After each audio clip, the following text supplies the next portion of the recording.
அனைவருக்கும்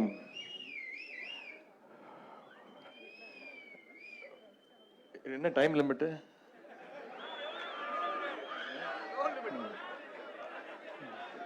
சட்டமன்றத்துக்கு போனாலும் அங்கேயும் எங்களுக்கு டைம் லிமிட் கொடுத்துட்றாங்க. அனைவருக்கும் வணக்கம்.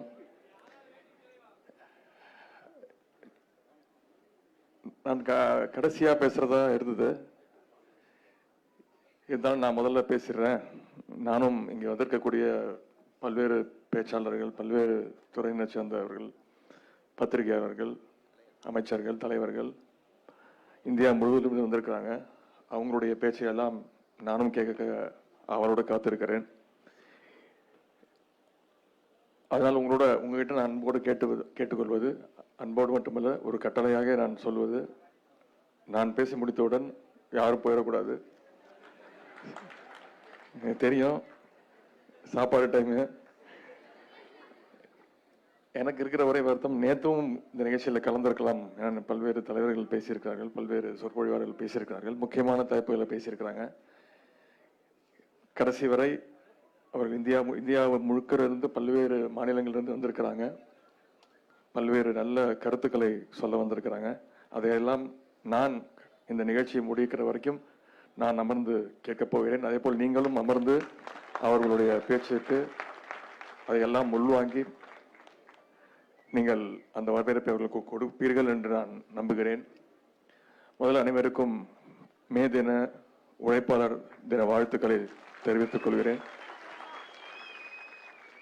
திராவிட முன்னேற்ற கழகத்துடைய மாணவரணியின் சார்பாக அவருடைய ஒருங்கிணைப்பில் 2 நாட்கள் நடைபெற்று வரும் இந்த கல்வி, சமூக நீதி, கூட்டாட்சி தத்துவம் குறித்த தேசிய மாநாட்டு நிறைவு நாள் நிகழ்ச்சியை தலைமையேற்று நடத்தி கொண்டிருக்கக்கூடிய மாணவரணியினுடைய செயலாளரும் சட்டமன்ற உறுப்பினருமான அண்ணன் எழிலரசன் அவர்களே, சிறப்புரையாற்ற வருகை தந்திருக்கக்கூடிய கேரள அரசுடைய மாண்புமிகு தொழில் மற்றும் சட்டத்துறை அமைச்சர் தோழர் திரு பி ராஜீவ் அவர்களே, திரிணாமுல் காங்கிரஸ் கட்சியின் நாடாளுமன்ற உறுப்பினர் மரியாதைக்குரிய முகா மைத்ரா அவர்களே, இந்திய கம்யூனிஸ்ட் கட்சியினுடைய நாடாளுமன்ற உறுப்பினர் தோழர் பி சந்தோஷ்குமார் அவர்களே, டெல்லி அரசின் முன்னாள் சட்ட அமைச்சரும் ஆம் ஆத்மி கட்சியுடைய தற்போதைய சட்டமன்ற உறுப்பினருமான மரியாதைக்குரிய திரு சோம்நாத் பாரதி அவர்களே, IAS அதிகாரியும் சமூக செயற்பாட்டாளருமான திரு கண்ணன் கோபிநாதன் அவர்களே, இந்திய காங்கிரஸ் கட்சியை சேர்ந்த சகோதரர் திரு கண்ணையா குமார் அவர்களே, பத்திரிகையாளரும் எழுத்தாளருமான திரு சீமா சிஷ்டி அவர்களே, மேற்கு வங்கத்தை சேர்ந்த சிந்தனையாளர் கர்கா சாட்டர்ஜி அவர்களே, எழுத்தாளரும் பெரியாரியவாதியான திரு திலீப் மண்டல் அவர்களே, வரவேற்புரையாற்றியுள்ள மாணவர் அணியினுடைய இணை செயலாளரும் கழக அரசினுடைய கொறடாவுமான அண்ணன் திரு முனைவர் கோய் செழியண்ணன் அவர்களே, இந்த 2 நாள் மாநாடு இவ்வளவு சிறப்பாக நடைபெற முழு காரணமாக இருக்கக்கூடிய அண்ணன் எழிலரசன் அவருடன் உறுதுணையாக நின்று உழைத்த கழக மாணவர்களுடைய இணை செயலாளர்கள், துணை செயலாளர்கள் திரு ஜெரால்ட், திரு மன்னை சோழராஜன், திரு மோகன், திரு சேலம் தமிழரசன், திரு SRS உமரிசங்கர், திரு கவி கணேசன், MAM ஷெரீப், அதலை செந்தில்குமார், M வெங்கடேஷ்குமார் உள்பட மாணவர் அணியினுடைய அனைத்து நிர்வாகிகளே, கழகத்துடைய பல்வேறு பொறுப்புகள் உள்ள நிர்வாகிகளே, கல்வியாளர்களே, சமூக செயல்பாட்டாளர்களே, உங்கள் அனைவருக்கும் முதல்ல என்னுடைய வணக்கத்தையும் நன்றியும் தெரிவித்துக் கொள்கிறேன். கழக மாணவர் அணிக்கும் அதன் செயலாளர் அண்ணன் எழிலரசன் அவர்களுக்கும் இப்படி ஒரு முன்னெடுப்பை எடுத்ததற்காக நான் முதலுடைய நன்றியை தெரிவித்துக் கொள்கிறேன். கிட்டத்தட்ட ஒரு 15-20 நாட்களாக, இன்னும் சொல்லப்போனால் சட்டமன்ற கூட்டத்தொடர் நடந்து கொண்டிருக்கும் பொழுதே தலைவர் அவரையும் என்னையும் அழைத்து இந்த மாதிரி ஒரு மாநாட்டை நீங்கள் நடத்த வேண்டும், மாணவர்களுக்கு இந்த மாநாட்டை நடத்த வேண்டும் என்று அறிவுறுத்தினார். இந்த கடந்த 15 நாட்களாக அல்லும் பகலும் இதற்காக கடுமையாக உழைத்த அண்ணன் திரு எழிலரசன் அவர்களுக்கும் அத்தனை துணை செயலாளர்கள், இணை செயலாளர்கள் அத்தனை பேருக்கும் என்னுடைய பாராட்டை தெரிவித்துக் கொள்கிறேன். அதேபோல் முதல் நாள் கூட்டத்தில் கலந்து கொண்டு உரையாற்றிய நம்முடைய மாண்புமிகு ஆசிரியர் அவர்களுக்கும், முன்னாள் நீதிபதி திரு GM அக்பர் அலி அவர்களுக்கும், மாண்புமிகு உயர்கல்வித்துறை அமைச்சர் அண்ணன் பொன்முடி அண்ணன் அவர்களுக்கும், மாண்புமிகு அமைச்சர் அண்ணன் மாசு அண்ணன் அவர்களுக்கும், மாண்புமிகு அமைச்சர் அன்பில் மகேஷ் பொய்யாமொழி அவர்களுக்கும், தமிழ்நாடு மாநில திட்டக்குழுவுடைய துணைத் தலைவர் அண்ணன் திரு ஜெயரஞ்சன் அவர்களுக்கும், கலந்து கொண்டு சிறப்புரையாற்றியுள்ள திரு பேராசிரியர் இளங்கோவன் அவர்களுக்கும், ஸ்ரீகாந்த் ஸ்மித் அவர்களுக்கும், பேராசிரியர் அனில் சத்கோபால் அவர்களுக்கும், அண்ணன் பிரின்ஸ் கஜேந்திர பாபு அவர்களுக்கும், IAS பன்னீர்செல்வம் அவர்களுக்கும், திரு அண்ணன் செந்தில்நாதன் அவர்களுக்கும், திரு சசிகாந்த் செந்தில் அவர்களுக்கும், அக்கா அருள்மொழி அவர்களுக்கும் என் சார்பிலும் கழக இளைஞரணியின் சார்பிலும் மாணவர்களாகிய உங்கள் சார்பிலும் என்னுடைய நன்றியை தெரிவித்துக் கொள்கிறேன். அதேபோல் நாடாளுமன்ற உறுப்பினர் அக்கா தமிழச்சி தங்கபாண்டியன் அவர்களுக்கும், திரு நாடாளுமன்ற உறுப்பினர் மாநிலங்களவை உறுப்பினர் திரு வெல்சன் அவர்களுக்கும், வந்திருக்கக்கூடிய சட்டமன்ற உறுப்பினர்கள் திரு RD சேகர், திரு தாயகம் கவி, திரு ஐட்ரீம்ஸ் மூர்த்தி, சகோதரர் எபேனேசர், சகோதரர் பிரபாகர் ராஜா, சகோதரர் Vetriyazhagan, doctor Ezhilan, Joseph Samuel, Ambethkumar அவர்களுக்கும், இந்த கல்வி மாநாட்டை சமூக வலைதளங்கள் மூலம் மக்களுக்கு கொண்டு செல்லும் ITWing செயலாளருமான திரு TRB ராஜா அவர்களுக்கும், ITWing சேர்ந்த அத்தனை நிர்வாகிகளுக்கும், சகோதரர் தமிழ்ராஜா, கீரை தமிழ்ராஜா, சகோதரி பூர்ண சங்கீதா, நக்கீரனுடைய பொறுப்பாசிரியர் அண்ணன் திரு கோவி லெனின் அவர்களுக்கும், நாடாளுமன்ற உறுப்பினர் சகோதரர் திரு கலாநிதி வீராசாமி அவர்களுக்கும், அண்ணன் TKS இளங்கோவன் அவர்களுக்கும், அண்ணன் கௌரா ராஜசேகர் அவர்களுக்கும், காங்கிரஸ் கட்சியினுடைய மாநில துணை செயலாளர் திரு கோபண்ணா அவர்களுக்கும், வாரிய தலைவர் அண்ணன் திரு பூச்சி முருகன் அவர்களுக்கும், ஆம் ஆத்மி கட்சியைச் சேர்ந்த சகோதரி சுதா அவர்களுக்கும், சட்டத்துறை தலைவர் அண்ணன் திரு விடுதலை அவர்களுக்கும், அண்ணன் மாதவரன் சுதர்சரன் அவர்களுக்கும் சொல்லிட்டேன். இது 2 நாள் மாநாடா 3 நாள் மாநாடா?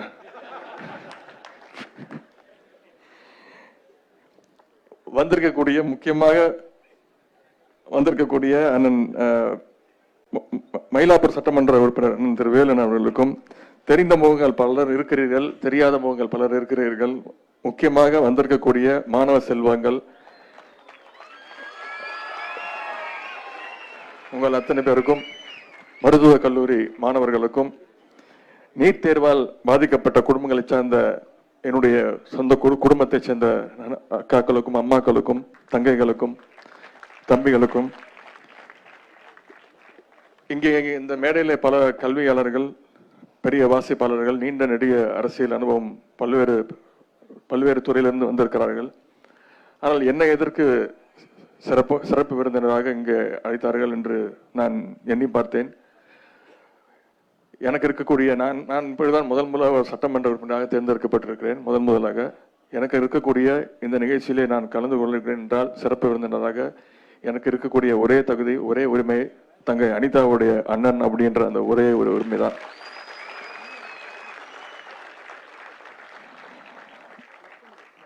அப்படி எளிய மக்களுடைய கல்விக்காக தொடர்ந்து நான் குரல் கொடுப்பேன் தலைவருடைய வழியிலே என்ற முறையில் என்னை பேச அழைத்திருக்கிறார்கள் என்றுதான் நான் நினைக்கிறேன். அன்றைய எதிர்க்கட்சி தலைவரும் இன்றைய முதலமைச்சராகவும் உள்ள எங்களுடைய தலைவர்களுடைய உத்தரவின் பேரில் நானும் நம்முடைய மாணவரணி செயலாளர் திரு அண்ணன் எழிலரசன் அவர்களும் இந்த நீட் தேர்வை எதிர்த்து பல்வேறு போராட்டங்கள், பலமுறை கைது செய்யப்பட்டிருக்கிறோம். அந்த ஒரு தகுதி தான் இந்த நிகழ்ச்சிக்கு என்னை சிறப்பு அழைப்பாளராக அழைத்திருக்கிறார்கள் என்று நினைக்கிறேன். அதே போல் அண்ணா பல்கலைக்கழகம் அதை பிரிக்க நினைத்த மத்திய அரசையும் அதற்கு துணை போன அன்றைய மாநில அரசையும் கண்டித்து மிகப்பெரிய கண்டன ஆர்ப்பாட்டத்தை நடத்தி அதற்கும் கைதானோம். அண்ணா பல்கலைக்கழகத்தின் வாசலே கைதானோம். இன்று அதே அண்ணா பல்கலைக்கழகத்தின் தான் செனட் மெம்பர். இப்படி நம் கல்வி உரிமை பறிக்கப்படும் போதெல்லாம் ஆர்ப்பாட்டங்கள், பல்வேறு போராட்டங்களை நாம் நடத்தியுள்ளோம். சமூக நீதியின் வழி இயங்கும் கழக சூழலில் வளர்ந்ததால் இந்த தன்மை இயல்பிலே என்னுள் இருந்ததாலும் தங்க அனிதாவின் மரணம் தான் என்னை இந்த பிரச்சனை நோக்கி தொடர்ந்து வேகமாக இயங்க தொடங்கி வைத்தது. தன் அம்மாவை நோய்க்கு பறிகொடுத்த அனிதாவுக்கு எப்படியாவது தான் டாக்டராகி சர்வீஸ் செய்ய வேண்டும் என்ற எண்ணம், அதுவும் யாருடைய துணையும் இல்லாமல் அப்பா அண்ணன்களுக்கு செலவு வைக்காமல் மெரிட்டில் பாஸ் செய்து மெடிக்கல் சேர வேண்டும் என்று நினைத்தார் தங்கை அனிதா. அந்த வைராக்கியத்தோடு படித்து 1200க்கு 1176 மார்க் எடுத்தார். Cut off mark 196.5. அவரின் +2 மார்க்கை வைத்து மருத்துவ கல்வி சேர்க்கை நடந்திருந்தால் அவருக்கு சென்னையில் அரசு மருத்துவக் கல்லூரியில் மெரிட்டிலே இடம் கிடைத்திருக்கும். ஆனால் நீட் தேர்வை கொண்டு வந்து திணித்து அவருக்கு இந்த இடம் கிடைக்காமல் போனது. உச்ச நீதிமன்றம் வரை சென்று போராடிய தங்க அனிதாவிற்கு எங்கேயும் நீதி கிடைக்கவில்லை. அன்று அவர் எடுத்த முடிவின் மூலம் நீட் எதிர்ப்பு போராட்டத்தை தொடங்கி வைத்தார் அனிதா. அனிதாவுடைய மரணம் தற்கொலை இல்லை, அது கொலை. மத்திய பாஜக அரசும் மாநிலத்தில் அப்ப ஆண்டு கொண்டிருந்த அடிமை அதிமுக அரசும் சேர்ந்து செய்த கொலை. தொடர்ந்து இந்த படுகொலைகள் தொடர்ந்து கொண்டிருக்கின்றன. இந்த 5 ஆண்டுகளில் கிட்டத்தட்ட 16 குழந்தைகளை இந்த நீட் தேர்வுக்கு நாம் இழந்திருக்கிறோம். இதுபோல் அடுத்தடுத்து தொடர் மரணங்கள். செஞ்சி அடுத்த பெரவலூர் பிரதிபா என்று வந்திருந்தாங்கல்ல, அந்த குடும்பம், திருச்சியை சேர்ந்த சுபஸ்ரீ, சென்னை சேலையூர் ஏஞ்சலின் ஸ்ருதி, திருப்பூர் ரித்துஸ்ரீ, மரக்காணம் கூனிமேடு மோனிசா, பட்டுக்கோட்டை வைசியா, நெல்லை தனலட்சுமி, கோவை சுபஸ்ரீ, மதுரை ஜோதிஸ்ரீ துர்கா, செந்துரை விக்னேஷ், தர்மபுரி ஆதித்யா, திருச்செங்கோடு மோந்திலால், மேட்டூர் கூழையூர் தனுஷ், அரியலூர் துலாங்குறிச்சி கனிமொழி, வேலூர் கார்பாடு சௌந்தர்யா என 16 பேர் இந்த நீட் தேர்வினால் கடந்த 6 ஆண்டுகளில் நாம் இழந்துள்ளோம். இவருடைய அத்தனை பேருடைய வீட்டிற்கும் இந்த 4 ஆண்டுகளிலே நானும் அண்ணன் திரு வேலரசன் அவர்களும் தொடர்ந்து அந்த துயர சம்பவங்கள் நடக்கும் பொழுது அவருடைய வீட்டுக்கு சென்று, அவருடைய இல்லங்களுக்கு சென்று, அவருடைய பெற்றோர்களை, அவருடைய குடும்பத்தினை சந்தித்து அவருடைய துக்கத்திலே நாங்கள் பங்கெடுத்துள்ளோம். மருத்துவராக வேண்டும் என்ற தங்களுடைய கனவை மெய்ப்பிக்க இந்த ஒவ்வொரு குழந்தைகளும் எவ்வளவு உழைத்தனர் என்பதை அவருடைய பெற்றோர் சொல்ல நான் கேட்டிருக்கிறேன். அவை ஒவ்வொன்றும் வார்த்தைகளால் சொல்ல முடியாது. என்னுடைய கைகளை பிடித்து, நல்லா படிக்கக்கூடிய பையன்பா, நல்லா படிக்கக்கூடிய பொண்ணுப்பா, எங்க அந்த நீட் தேர்வு வந்ததுனால தன்னுடைய மருத்துவ கனவு பறி போய்விடுவோம் என்ற அந்த பயத்தினால இப்படி ஒரு தப்பான முடிவு எடுத்துட்டாங்கப்பா, தயவு செய்து தலைவர்கிட்ட போய் சொல்லுங்க, இந்த நீட் தேர்வை ரத்து செய்ய சொல்லுங்க அப்படின்னு அந்த ஒவ்வொரு பெற்றோரும் அவருடைய குடும்பத்தினரும் என்னுடைய கைகளை பற்றி அழுதையெல்லாம் நான் நினைத்து பார்க்கிறேன். கண்டிப்பாக தலைவர் அவர்கள் அதற்கான தொடர் முயற்சியிலே சட்ட போராட்டத்தை நடத்தி கொண்டிருக்கிறார்கள். ஏற்கனவே 2 முறை சட்டமன்றத்திலே அந்த தீர்மானத்தை நிறைவேற்றி அதை ஆளுநருக்கு அனுப்பி வைத்திருக்கிறோம். ஆளுநர் அதை இன்னும் டெல்லிக்கு அனுப்பாமல், குடியரசுத் தலைவருக்கு அனுப்பாமல் வைத்திருக்கிறார். தலைவர் இறுதியாக ஒரு எச்சரிக்கை விடுத்துள்ளார். திரு ஆளுநர் அவர்களே, நீங்கள் வெறும் போஸ்ட்மேன் தான், நாங்கள் கொடுக்கிறதை நீங்கள் டெல்லிக்கு அனுப்பிதான் ஆக வேண்டும், எதற்கும் ஓர் எல்லை உண்டு என்று தலைவர் அவர்கள் இறுதியாக எச்சரிக்கை விடுத்திருக்கிறார். கண்டிப்பாக இந்த ஆளுநர் எங்களுடைய தலைவருடைய அந்த வேண்டுகோளை ஏற்று அந்த எச்சரிக்கையை கேட்டு அதன் நடவடிக்கை விரைவில் எடுப்பார். திராவிட முன்னேற்ற கழகம் நம்முடைய சட்டமன்ற தேர்தலுடைய நம்முடைய அறிக்கையில நாம் கொடுத்த வாக்குறுதி, கண்டிப்பாக இந்த நீட் தேர்வை ரத்து செய்வோம் என்று அந்த வாக்குறுதியை கொடுத்திருந்தோம். அதை கண்டிப்பாக தலைவர் அவர் விரைவில் செய்து கொடுப்பார் என்று நான் நம்புகிறேன். இத்தனை பேர் தங்களுடைய உயிரை மாய்த்து கொண்ட பிறகும் அந்த தேர்வை ரத்து செய்யவோ, தேர்விலிருந்து தமிழகத்துக்கு விலக்களிக்கவோ மத்திய அரசு, ஒன்றிய அரசு மறுக்கின்றது. நீட் தேர்வு வருவதற்கு முன் 2016 தமிழ் மீடியம் படித்த 438 பேருக்கு அரசு மருத்துவக் கல்லூரியில் உள்ள MBBS பட்டம் படிக்க இடம் கிடைக்கிறது. ஆனால் நீட் வந்த பிறகு 2017 மொத்தம் 41 மாணவர்களுக்கு, தமிழ் மீடியம் மாணவர்களுக்கு மட்டுமே அந்த இடம் கிடைத்தது. தமிழ் மீடியம் மாணவர்களுக்கு இதனால் 90% இடங்கள் பறிபோயுள்ளன. 2020 அரசு பள்ளி மாணவர்களுக்கு 7.5% உள் இடஒதுக்கீடு தந்த பிறகும் தமிழ் மீடியம் மாணவர்களுக்கு 196 இடங்கள் தான் கிடைத்துள்ளன. இது நீட்டுக்கு முன்னால் தமிழ் மீடியம் மாணவர்களுக்கு கிடைத்ததில் பாதி இடம்தான்.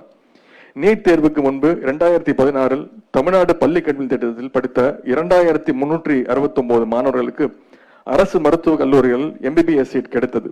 இப்பொழுது CBSE மாணவர்களுக்கு வெறும் 14 இடங்கள் தான் கிடைத்தன. பெரும்பாலும் பொருளாதார வசதி இருப்பவர்கள், நகரங்கள் இருப்பவர்கள் தான் CBSE பள்ளிகளில் படிக்கிறார்கள். CBSE பாடத்திட்டம் உயர்வானது என்று பலர் சொல்கிறார்கள். அவர்களும் நீட் கோச்சிங் கிளாஸ் சென்றுதான் நீட் தேர்வில் அதிக மார்க் பெறுகிறார்கள்.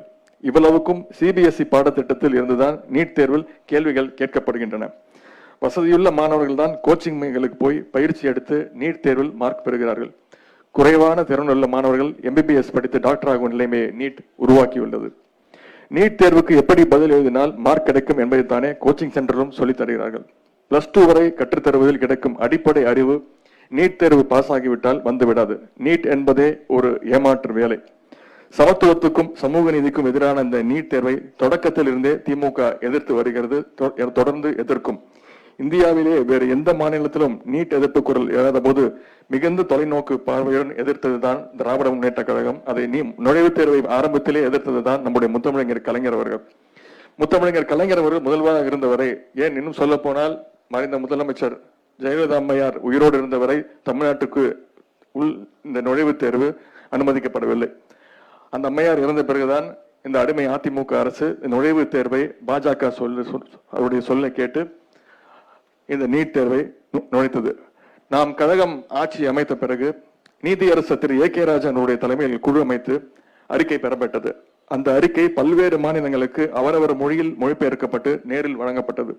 நம்முடைய முதலமைச்சர் அவர்கள் தமிழ்நாட்டுக்கு நீட் தேர்வில் இருந்து விலக்கு பெறும் சட்ட முன்வடிவை ஒருமனதாக நிறைவேற்றி ஆளுநருக்கு இதுவரை 2 முறை அனுப்பியுள்ளார்.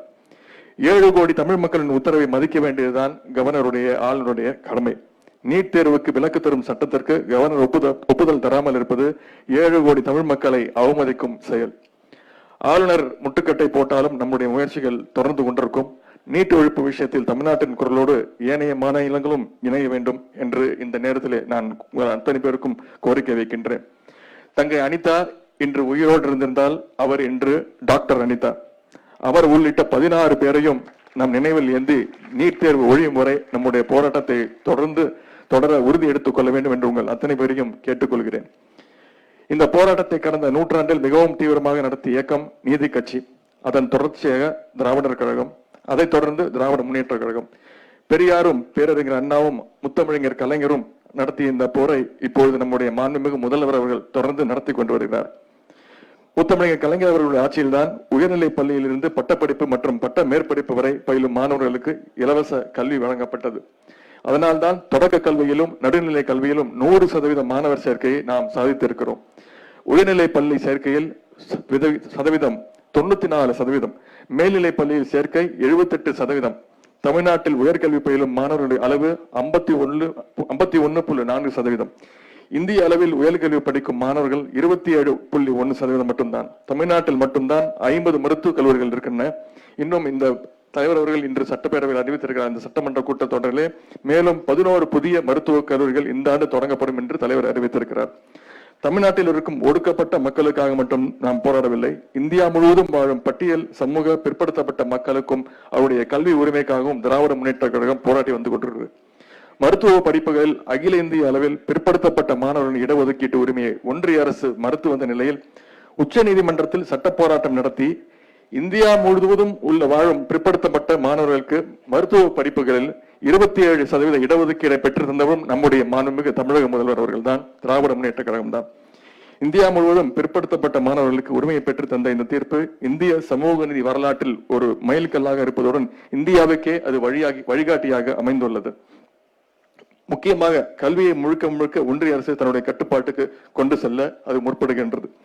எல்லா கல்வி திட்டங்களையும் தேசிய அளவில் அமல்படுத்துவது, மாநில அரசின் கல்வி அதிகாரத்தை முழுவதுமாக பறிப்பது, இதுதான் இப்பொழுது நடந்து கொண்டிருக்கிறது. அதற்காகத்தான் புதிய கல்விக் கொள்கையை ஒன்றிய அரசு அறிமுகம் செய்துள்ளது. நீட் ஒரு தொடக்கம் தான். அதன் பிறகு இப்பொழுது கியூட் என்று அடுத்து ஒன்று கொண்டு வராங்க. அதன் பிறகு புதிய கல்விக் கொள்கை அப்படின்னு இன்னொரு திட்டத்தையும் கொண்டு வராங்க. முதல் கட்டமாக மத்திய பல்கலைக்கழகங்கள் நுழைவுத் தேர்வு எழுதி வெற்றி பெறாமல் எந்த படிப்பையும் படிக்கவே முடியாது. இது யுஜிசி மார்ச் மாதம் வெளியிட்டுள்ள அறிவிப்பு. இந்த திட்டத்தையும் எதிர்த்து சட்டமன்றத்தில் முதல் தலைவராக நம்முடைய தலைவர் அவர்கள் தீர்மானம் நிறைவேற்றியுள்ளார். இந்த நுழைவுத் தேர்வையும் நுழையும் நிலையிலேயே நாம் கண்டிப்பாக எதிர்ப்போம். கல்வி என்பது பொதுப்பட்டியலில் இருக்கிறது. மாநில அரசுக்கும் ஒன்றிய அரசுக்கும் கல்வியில் அதிகாரம் இருக்கிறது. ஆனால் ஒன்றிய அரசு நினைப்பதை மாநில அரசுகள் செய்ய வேண்டும் என்று நினைக்கிறது. மாநில அரசுகள் எந்த அதிகாரமும் இல்லாத அடிமைகள் என்று பாஜக நினைக்கிறது. உண்மையான தமிழர்கள் யாருக்கும் அடிமையாக இருந்து பழக்கம் கிடையாது என்பதை பாஜக உணர வேண்டும். எல்லாவற்றையும் விட மிகவும் ஆபத்தானது 3ஆம் வகுப்புக்கு பொதுத் தேர்வு. இது எவ்வளவு கொடுமையானது என்று நீங்கள் யோசித்து பார்க்க வேண்டும். 3வது படிக்கிற குழந்தைக்கு பொதுத் தேர்வு தேவையா என்று நாம் யோசித்து பார்க்க வேண்டும். அது மட்டுமல்ல, 3ஆம் வகுப்புல பொதுத் தேர்வு, 5ஆம் வகுப்புக்கு பொதுத் தேர்வு, 8ஆம் வகுப்புக்கு பொதுத் தேர்வு. நம்முடைய குழந்தைகள் யாரும் படிக்கவே கூடாது என்ற ஒரே நோக்கத்தோடு தான் இந்த புதிய கல்விக் கொள்கை எல்லாம் கொண்டு வராங்க. ஒன்றிய அரசுடைய கல்விக் கொள்கை கூட்டாட்சி தத்துவத்துக்கு எதிரானது, சமூக நீதிக்கு எதிரானது, சமத்துவத்துக்கும் எதிரானது.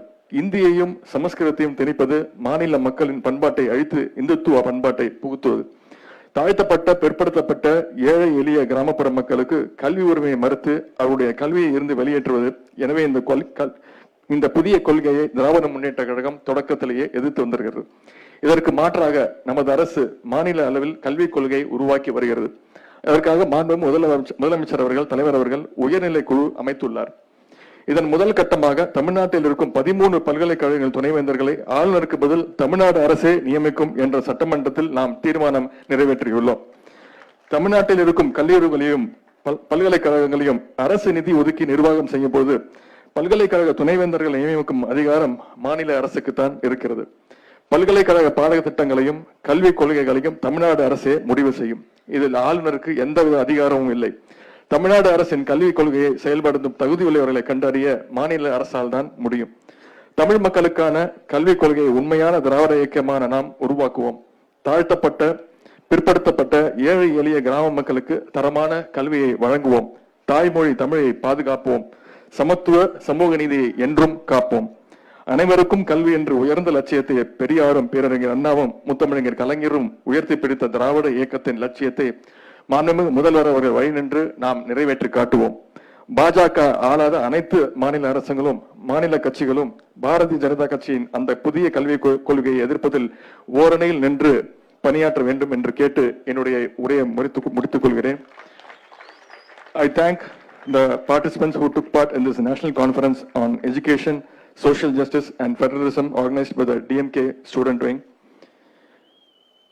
I also appreciate and thank Honorable Kerala State Minister of Law and Industries through Rajiv sir, Trinamool Congress MP Mahua Mohitra ma'am, CPI MP Santosh Kumar, Aam Aadmi Party MLA Somnath Bharati, former IAS officer Kannan Gopinathan, Kannaya Kumar belonging to the Indian National Congress, senior journalist Seema Srishti, social activist from West Bengal Garga Chatterjee and writer Dilip Mandal, who are with me and going to address this session in an informative and assertive manner. I would like to convey some parts of my speech in English for the understanding of the respected participants from other states. Education is not only an essential necessity for livelihood and a means to acquire knowledge, it is also a political weapon for the liberation of the oppressed section of the society, especially the people belonging to the SC, MBC, BC communities and the poor and the rural masses. The founding fathers and leaders of the Dravidian movement perceive education as a powerful weapon to achieve liberty, equality, dignity and self-respect. So the Dravidian movement began its journey with the declaration of education for all. Till this moment, we are fighting for this principle. For several centuries, the elite and reactionary sections of the Indian society have been conspiring to keep the oppressed section of the society as an uneducated, illiterate people with the intention of denying equality, liberty and self-respect to them. In this century, the elite and reactionary sections, the fascist forces, are represented by the BJP ruling the union government. NEET is one such conspiracy aimed at denying the medical education to the oppressed, poor and marginalized sections of the society. Our sister Anita, a young schoolgirl who scored 1,176 marks out of 1,200 marks in her plus 2 examination, fought a legal battle to obtain medical seat for her. She committed suicide since she was unable to get justice. In fact, those fascist and communal forces who are against social justice deprived medical education to Anita and drove her to suicide. The flame lit up by Anita against NEET is still burning in our hearts and we are continuing the struggle. Democracy and federal principles are facing a major challenge in this country due to the authoritarian and arrogant stand of the BJP, which thinks that only the union government has powers to legislate and implement laws in education, which is in the concurrent list. The union government is trying to impose its new education policy on all states, including Tamil Nadu, which has a history of massive agitations against Hindi imposition. The policy tries to impose not only Hindi, but also Sanskrit. Does any developed nation in the world follow a 3-language policy in education? Why people of Tamil Nadu must learn 3 languages? Language itself is not knowledge, but language is a means to acquire knowledge. The new education policy plans to conduct public examination for students of class number 3, 5 and 8. It is a clear attempt and a conspiracy to oust the oppressed section of the society from education. Tamil Nadu government had already announced that it will formulate its own education policy. Since education is a subject under concurrent list, states have every right to formulate their own policy. At this moment, I have an important request to the leaders and people of all the states in India. It is not enough if Tamil Nadu alone fights against NEET, CUTE and new education policy. I request all the leaders and people in the country to stand against the fascist BJP government's conspiracy to deny education to the oppressed and poor sections of the society. I request you to join the struggle to safeguard social justice and federalism.